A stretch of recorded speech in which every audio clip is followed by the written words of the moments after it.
Ladies and gentlemen, welcome to Pro Wrestling History Today, your 5-minute rundown of all the professional wrestling birthdays, deaths, and top moments for this day in pro wrestling history.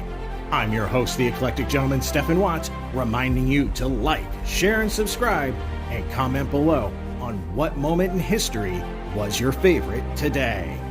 Now, without further ado, put 5 minutes on the clock, and away we go. Ladies and gentlemen, before we get started, a very special shout out to Duncan Mikey from World Wrestling Fans Facebook page for kicking my butt and making me sure I get this video out to you today. With the shout out over, let's start as we always do on a positive note. That's right, these are your pro wrestling birthdays. 1930, one half of the Fabulous Fargos, Don Fargo. 1939, Bullet Bob Armstrong. 1961, the man with the guitar, Max Payne. 1971, Joshi Pioneer, Debbie Malenko. 1977, one half of the Basham tag team, Danny Basham. And last but not least, 1979, whether you know him as Johnny Nitro, Johnny Morrison, or Johnny Drip Drip, it's John Hennigan.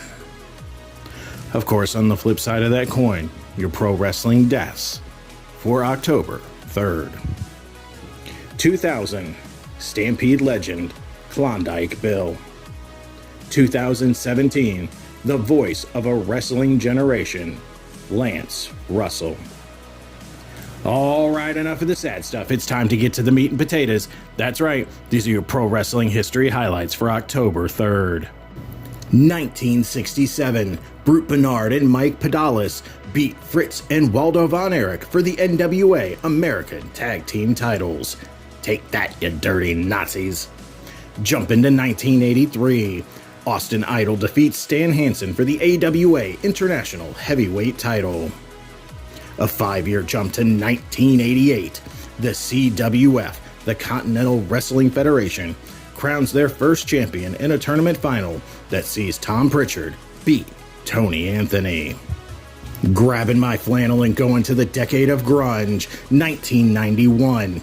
WWF hold an event at the Albert Hall with a 20-man battle royal won by Davey Boy Smith. An 8-year jump to 1999, Vince Russo and Ed Ferrara, WWF's head writers, jump ship to WCW. Hey Ted Turner, how'd that work out for you?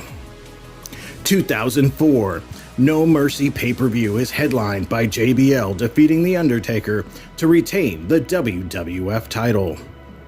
That next year in 2005, the WWF Monday Night Raw returns to the USA Network in a bit of a homecoming. 2 years later in 2007, Kurt Angle is arrested in Pennsylvania for a DUI. Speaking of legal troubles, 2008, James Fullington, aka the Sandman, pleads guilty to resisting arrest and assault stemming from a fight that happened at Captain Lou Albano's birthday party that July. Staying in 2008, SmackDown makes its debut for a new network called My Network TV. They would stay a mere 2 years on that network.